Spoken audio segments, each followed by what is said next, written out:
Ladies and gentlemen, gather around because today we're diving into a car that screams luxury, power, and communism. That's right, the Tatra 603, the Czechoslovakian limousine that made Soviet officials feel like very important persons while still being built by the working class. If you've never heard of it, don't worry. Back in the day, neither had most of the public. This car was so exclusive that it wasn't even available to regular folks. Only high-ranking party members, deputies of the Committee for State Security, and the occasional Fidel Castro got their hands on one. Talk about an elite club! Before we get into the juicy details, make sure you hit that subscribe button and turn on notifications. We've got plenty more fascinating car stories coming your way, and you don't want to miss them. Now, let's talk about the Tatra 603, a car that looked like an alien spaceship but had an engine that could keep going even in the freezing tundras of Siberia. Produced between the years 1955 and 1975, only 20,422 units were ever built. So if you see one today, it's rarer than a politician keeping their campaign promises. Under the hood, or should I say, in the back, was a 2.5-liter air-cooled V-shaped 8-cylinder engine.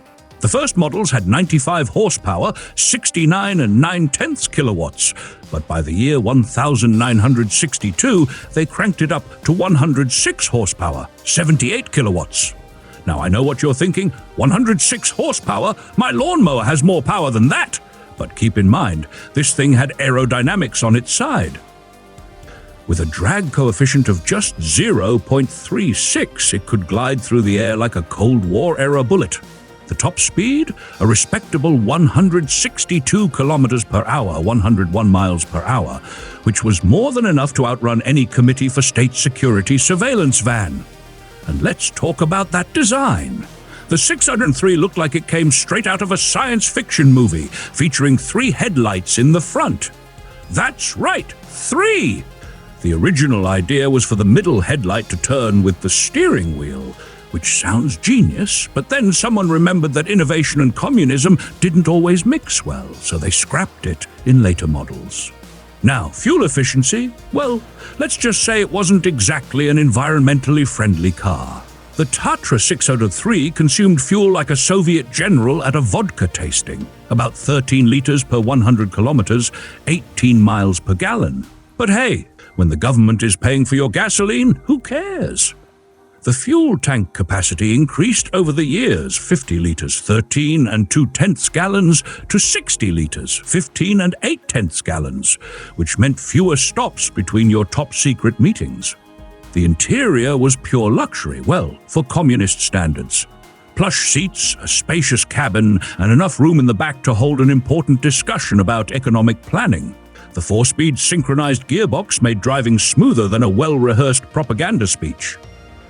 And the handling? Thanks to its rear-engine, rear-wheel drive layout, the Tatra 603 had a surprisingly good balance, making it one of the few government cars that could actually take a corner without flipping over. As for pricing, well, there's no official manufacturer's suggested retail price since regular citizens couldn't buy one. But today, if you're lucky enough to find one on the classic car market, expect to pay anywhere between $30,000 and $70,000, equivalent to 27,800 euros to 64,700 euros. Not bad for a car that once transported the most powerful men in the Eastern Bloc. So, what do you think about the Tatra 603? Would you drive one today? Let us know in the comments, and we'll see you in the next video.